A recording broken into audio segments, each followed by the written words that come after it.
रामो राजमणिः सदा विजयते रामं रमेशं भजे रामेणाभिहिता निशाचरचमू रामाय तस्मै नमः।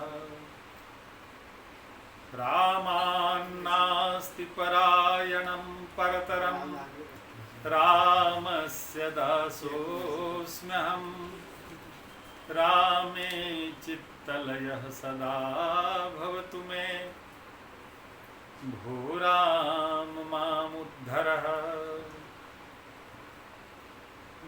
विश्वानि देव सवितर्दुरितानि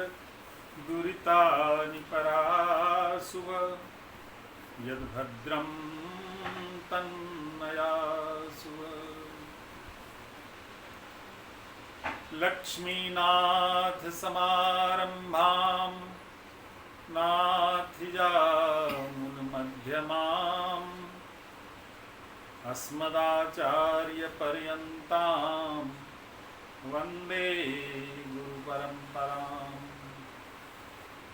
भारद्वाजकुले भवं द्विजवरं श्रीवासुदेवाश्रितं श्रीसिद्धान्तविवर्धकं मुनिवरं मग्नं प्रमोदार्णवे। विद्यावारिधितां गतं च सकलं शास्त्रं समभ्यस्यतं श्रीमन्तं धरणीधरं गुरुवरं नित्यं मुदा संश्रये। श्रीमन्तं धरणीधरं गुरुमहं नित्यं मुदा संश्रये। अतुलितबलधामं स्वर्णशैलाभदेहं धनुजवनकृशानुं ज्ञानिनामग्रगण्यं सकलगुणनिधानं वानरानामधीशं रघुपतिप्रियभक्तं वातजातं नमामि। बोलिए वृंदावन बिहारी लाल की जय, गुरुदेव भगवान की जय, बजरंग बली की जय।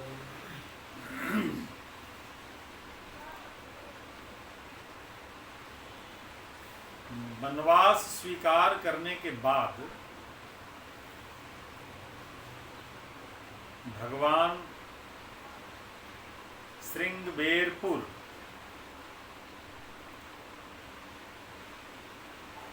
होते हुए चित्रकूट की ओर जाते हैं।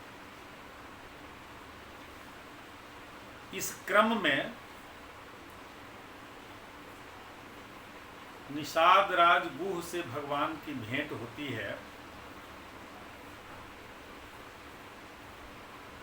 और भगवान को गंगा जी पार करने का अवसर प्राप्त होता है, आवश्यकता।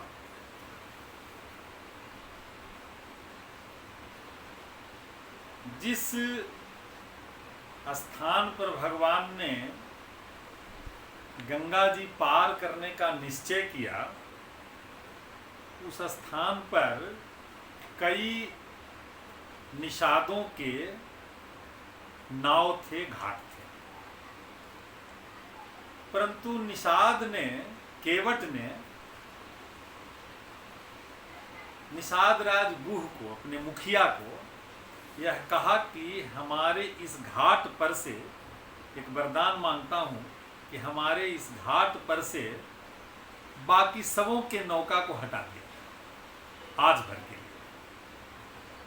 तो और बाकी जितने थे केवट, उन सभी की नौका को वहां से हटा दिया गया। केवल यह केवट जिसके नौका से भगवान को पार करना था, उसकी नौका रह गई।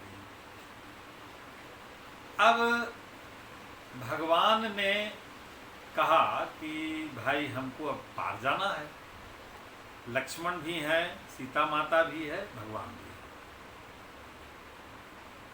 अब इसमें केवट ने कोई अनुनय विनय नहीं किया कि हमारे नाव से आप पार जाइए।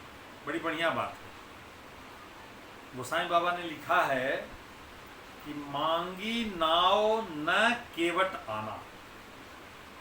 भगवान ने नाव मांगा, कहा कि केवट तुम नाव लाओ और आपकी नाव से, तुम्हारी नाव से हम गंगा पार जाएंगे। केवट ने कहा कि हम नाव नहीं लाएंगे। मांगी नाव, भगवान ने मांग की। राजकुमार थे, भगवान आदेश नहीं दिया। भगवान अयोध्या के राजकुमार थे, आदेश दे सकते थे। केवट उनकी प्रजा थी, प्रजा था, तो मांग सकते थे, आदेश दे सकते थे कि नाव लाओ। लेकिन भगवान ने आदेश नहीं दिया। ये तारतम्य समझना है। भगवान राम के बारे में जितनी भ्रांतियां हैं बनाई हुई किसी अन्य लोगों के द्वारा, शंभू को वध किया, सीता निर्वासन किया, जितनी भ्रांतियां बनाई हुई हैं, यहीं से इसको क्लियरिफाई करते हैं, समाधान यहीं से करते हैं कि केवट नाम के आज जिसको संविधान दलित दर्जा देता है, उस केवट से भी भगवान ने आदेश के शब्द में नहीं कहा, राम ने मांगा, याचना की कि आप केवट, आप नाव लाइए, आपके नाव से हमको पार जाना है। लेकिन केवट भी कैसा था, वो जानता था कि अयोध्या के राजकुमार हैं, मैं उनकी प्रजा हूं। उसके बाद भी उसने इनकार किया कि ना, हम नाव नहीं लाएंगे। मांगी नाव न केवट आना, हम नाव नहीं, हम आपको अपनी नाव से पार नहीं करेंगे। तब भगवान ने पूछा कारण, इसका कारण क्या है कि तुम अपनी नाव से हमको नहीं नाव पार करोगे गंगा। तब केवट ने कहा, कारण बताने के क्रम में केवट ने कहा भगवान को कि भाई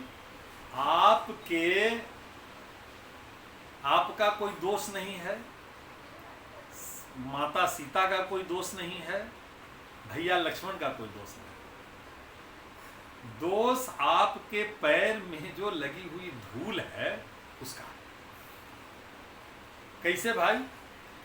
तो हमको यह पता है कि आपके पैर की धूल लगने से पत्थर नारी बन जाती है, पत्थर नारी बन जाती है। और यदि आप, मेरी नाव तो है लकड़ी की, पत्थर से कमजोर है। और पत्थर से कमजोर केवल नहीं है, पानी में लगातार रहने से गीला भी हो गया है, थोड़ा और ज्यादा कोमल हो गया है। तो लकड़ी पानी में लगातार रहे तो और कोमल हो जाता है। तो जो 1 घंटा में नारी बनेगा नाव से, वो तो तुरते 1 मिनट में बन जाएगा। उसने कहा कि यही घाट ते थोड़िक दूर यह है, कटिलों जल थाह दिखाई हो जू, पर से पग धूरी तरह तरणी, घरनी घर क्यों समझाई हो जू। आपके पैर की धूरी पड़ने से यदि हमारी तरणी माने नौका नारी बन जाती है, तो हम घरे पत्नी को क्या समझावेंगे? हमारे पास कितना घाटा होगा। एक तो नौका समाप्त हो जाएगी जो हमारा रोजी रोटी है, और दूसरा वो नौका समाप्त हो गई, वो नया औरत हो जाएगी, और वो औरत हमारे साथ घर जाएगी, तब पत्नी को हम क्या समझावेंगे? एगो पत्नी है ये, एगो ले आए 100, तो घर नहीं घर क्यों समझाई हम। अब भगवान ने कहा कि ऐसा नहीं होगा। क्यों नहीं होगा? कहो कि आप नहीं समझते हैं, आप ना राजकुमार हैं, हमारी यही जीविका है, इससे ज्यादा हमारे पास कुछ नहीं है। कैसे?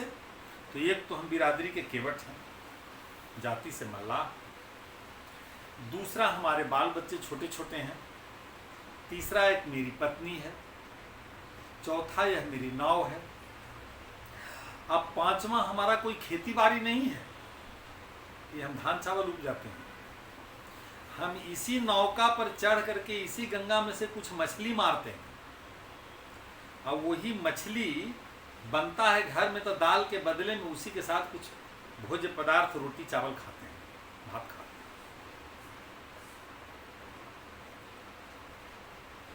उसने बताया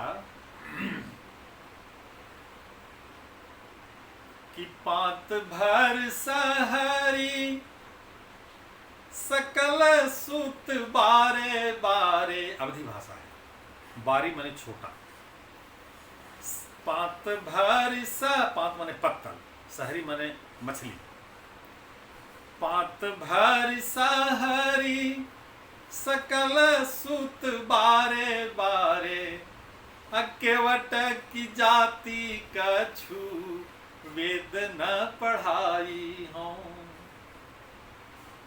सब परिवार मारो यही लागी राजा जू, हों दीन वित्तहीन कैसे दूसरी गढ़ाई हों। एक पत्तल भर हम मछली मारते हैं और हमारे जो छोटे छोटे बाल बच्चे हैं इसी से भोजन करते हैं।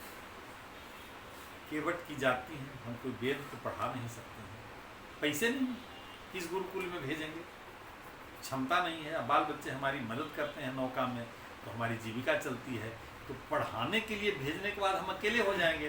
तो हम यदि खाने जाएं घर या छुट्टी में जाएं तो हमारे बाल बच्चे नौका चला लेते हैं।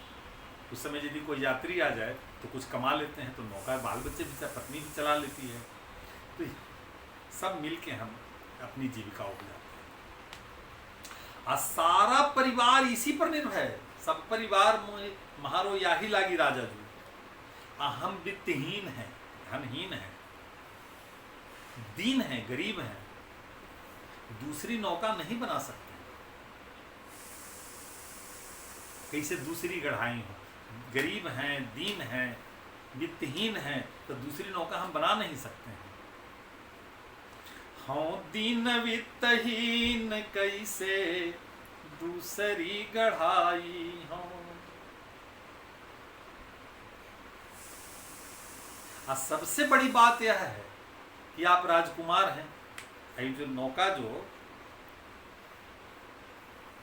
जो उसने कहा कि जो तरनी तरई गो मेरी, हमारी जो ये तरनी तर करके नारी बन जाएगी तो प्रभु सो निषाद होई के बाद न बढ़ाई हो। हम कहेंगे कि आपके कारण नौका औरत बनी है, इसको आप ले जाइए, तो आप कहिएगा कि हम कैसे ले जाएं, तुम्हारी नौका थी बनी है तो तुम ले जाओ। हम कहेंगे कि हम न ले जाएंगे, तो इसको रखेगा के? आई रखने के क्रम में यदि झगड़ा होगा तो हम आपसे झगड़ा करने लायक तो है नहीं। प्रभु आप मालिक हैं, हमारे राजकुमार हैं, राजा हैं, तो प्रभु सो निषाद होई के वाद न बढ़ाई हो। तो तुलसी के ईस राम रावर से साची कहो, बिनु पग धोए नाथ नाव न चढ़ाई हो। बिना पैर धोए हम आपका नाव पर तो आपको नहीं चढ़ावे, धुरिया के कमाल है। रावर दोष न पायन को पग धूरी को भूरी प्रभाव महा है, पाहन ते बन बाहन को बन काठ को है जल खाई रहा। समझ रहे हैं ना? तब भगवान ने कहा कि ये भाई, लक्ष्मण भगवान की ओर देख करके बोले, भाई इतना मुंह लग रहा है, आप इससे याचना कर रहे हैं। तो कहा कि कोई दिक्कत नहीं है, पैदल पार हो जाइए। वहां पर वो आगे जो है ना, वो आगे गंगा में कमरे भर पानी है, यही घाट पे थोड़ी दूर यह है, कटिलौजल था दिखाई हो, कमरे भर पानी है, पैदल पार हो सकते हैं। यहाँ पर ज्यादा पानी है, लेकिन अब चलिए पैदल पार हो जाइए।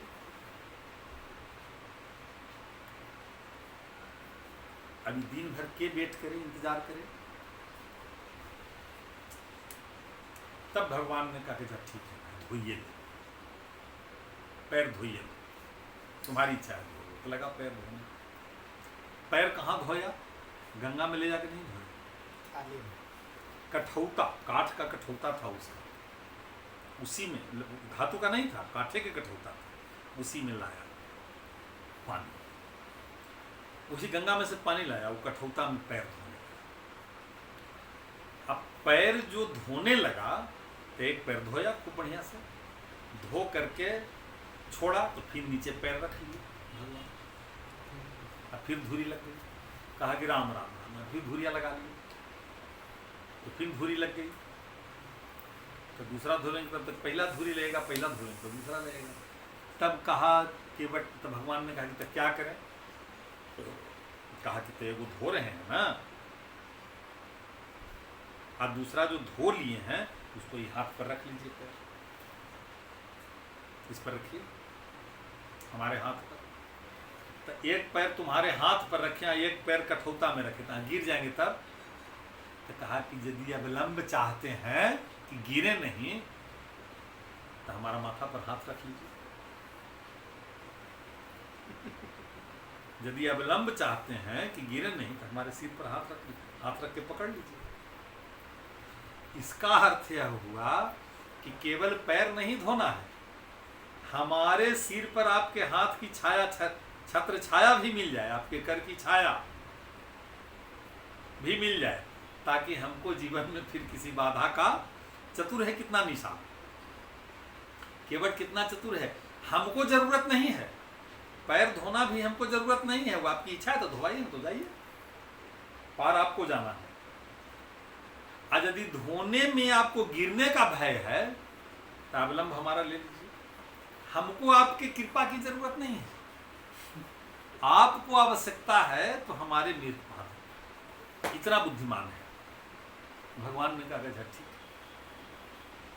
पैर अब धोला गया, किसी प्रकार धोला गया तो गमछा से पोंछ पाँच के कहा कि बैठिए, बैठा दिया कि पैर को धूरी में नहीं रखना, वो अपना कपड़ा बिछाया इसी पर, और तब तक कहा कि तब अब इंतजार कीजिए, कहा कि तब तो पहले तो ये चरणामृत भगवान को हो गया, पहले पान करेंगे तब ना, पैर धोवा गया तो चरणामृत हो गया, चरण धोवा गया तो चरणामृत हो गया, तो अपने लिया, एक बार कलुआ रे, मलुआ रे, बुधुआ रे, बुधनी रे, सबके बुलाया, समूचे गाँव को, सब लाइन में लग गए, सबको चरणामृत दे रहा कठौता में से, सब चरणामृत।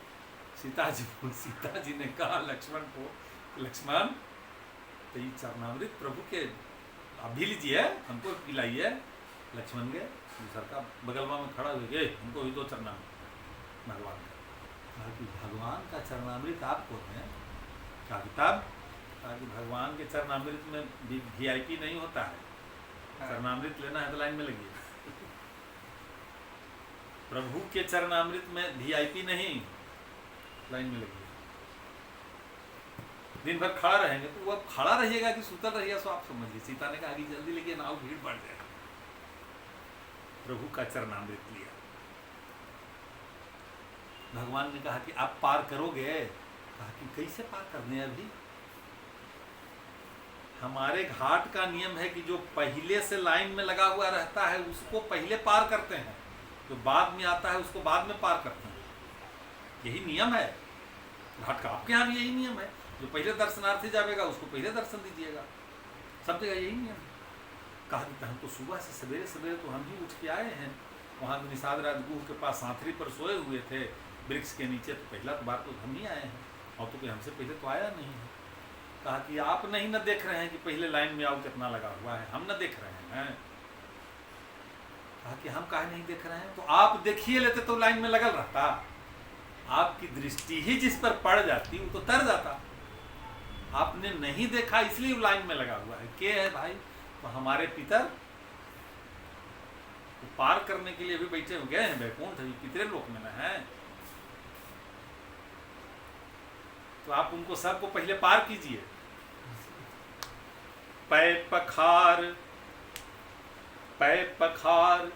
पद पखार पै पान करी, आप सहित परिवार अब पितर पार करी।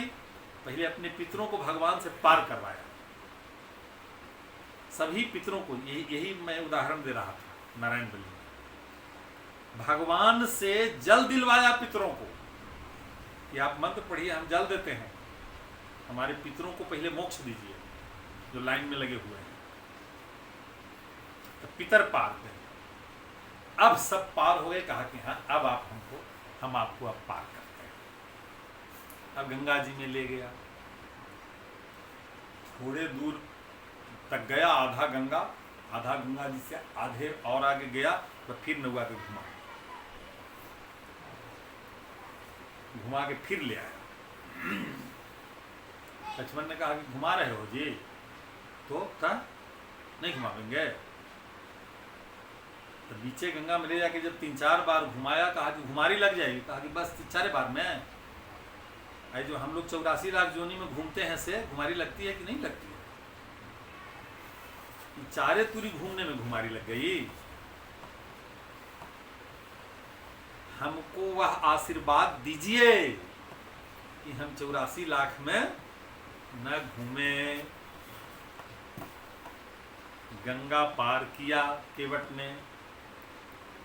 पार करने के बाद भगवान को लगा कि इसको कुछ मेहनताना देना चाहिए। अब जैसे उनके मन में लगा कि मेहनताना देना चाहिए, अब कुछ तो है नहीं। बलकल वस्त्र, सिर में जटा, बर के दूध से जटा बनाए थे, वहीं निषाद राजगुरु के पास है तो कुछ नहीं। भगवान ने अपनी पत्नी सीता को मुंह दिखाई में अंगूठी दी थी। सीता के पास अंगूठी थी जिस पर भगवान का नाम लिखा हुआ था। सीता जी ने तुरंत जो कातर नयन से देखा भगवान ने, सीता जी ने अंगूठी भगवान के हाथ में उतार के दे दी। पत्नी, इसका मतलब क्या हुआ? पत्नी वही है जो पति की भावना को तुरंत समझ जाए, क्या इनकी इच्छा है, कुछ देने की इच्छा है, तो अंगूठी देने लगे केवट को। कहा कि जी ना, हम नहीं लेंगे। इस कथा को तो सब कोई सुने होंगे कि शर्त यह रखा कि भाई हम यहाँ गंगा पार कर दिए हैं, आप हमको भवसागर पार कर दीजिएगा। एक ही बिरादरी अपनी बिरादरी से पारिश्रमिक नहीं लेता है। तो हम गंगा पार कर देते हैं। यहाँ के मल्लाह हम हैं, वहाँ के मल्लाह आप हैं। यहाँ का केवट मैं हूँ, वहाँ का केवट आप हैं।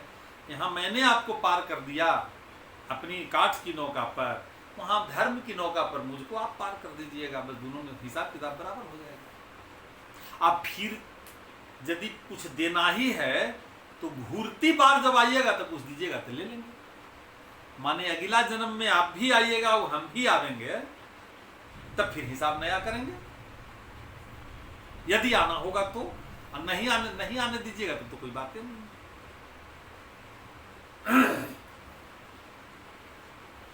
परंतु सीता माता ने कहा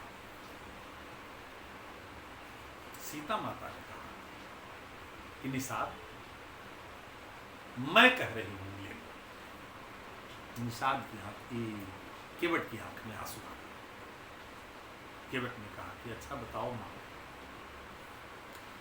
भगवान का पैर अभी तक 2 लोगों ने धोया है।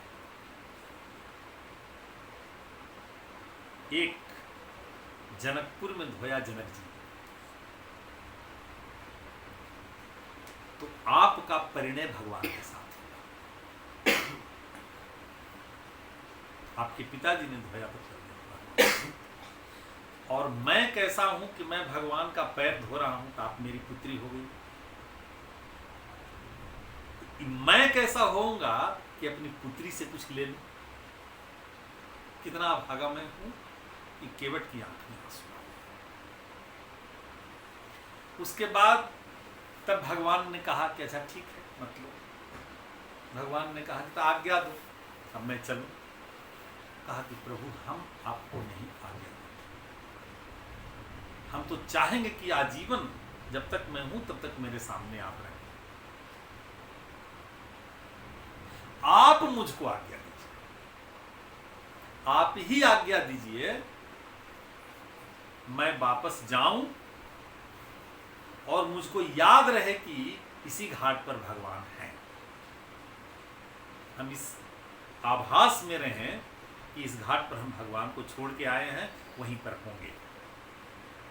इसलिए आप मुझको, मैं आपसे आज्ञा, मैं आपको आज्ञा नहीं दूंगा, आप मुझको आज्ञा दीजिए। तब भगवान ने उसको अविचल भक्ति का वरदान दे करके, और कोई वरदान नहीं मांगा, अविचल भक्ति का वरदान, कुछ प्राप्त नहीं किया भगवान से। अच्छा बताओ, क्या चीज नहीं प्राप्त कर लिया भगवान से? क्या नहीं उसको मिला? केवट को भक्ति मिल गई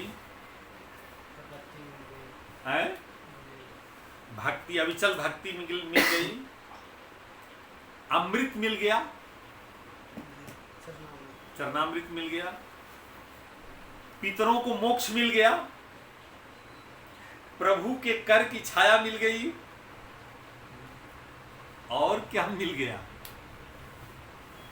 कहा कि अच्छा एक बात बताइए, हमने तो आपको कुछ दिया ही, आपसे तो कुछ लिया नहीं, हमने आपको पार कर दिया, हमने आपको यहां पर स्थापित कर दिया, यहां छोड़ करके अब मैं वापस जा रहा हूं। मांगने वाला का हाथ ऊपर रहता है कि देने वाला का? मांगी नाव न केवट आना, मांगा तो आपने है, मैंने तो आपसे कुछ मांगा नहीं। इसका मतलब मैं आपसे अमीर हो गया, देने वाला का हाथ ऊपर है, मैंने आपको नाव ला के दिया। तो पहला चीज तो हमारी गरीबी दूर हो गई, दरिद्रता दूर हो गई कि हम राजकुमार से अमीर हो गए, तो दरिद्रता मेरी दूर हो गई। दूसरा, मेरी दीनता दूर हो गई। तीसरा, मुझको आपका अमृत मिल गया, पंचामृत मिल गया, आपका वरदान मिल गया, आपकी भक्ति मिल गई, तो माया भी मिली, मोक्ष भी मिला, भक्ति भी मिली, और धन भी मिला, अमीर भी हो गए। अब हमारे पास कौन चीज की कमी है? भगवान के पास सिर्फ 2 ऐसे भक्त हुए जिनको भगवान की सीधी कृपा मिली, डायरेक्ट। केवट के सिर पर हाथ रखा भगवान ने, और हनुमान के सिर पर हाथ रखा भगवान ने। ठीक ना? यही मुद्रिका जो सीता ने भगवान को दी थी, यही मुद्रिका भगवान ने सीता को खोज करने के समय हनुमान को दिया था। ठीक ना? तो आज कथा इतनी भाई, सुनो वीर हनुमान, बोलिए वृंदावन बिहारी लाल की।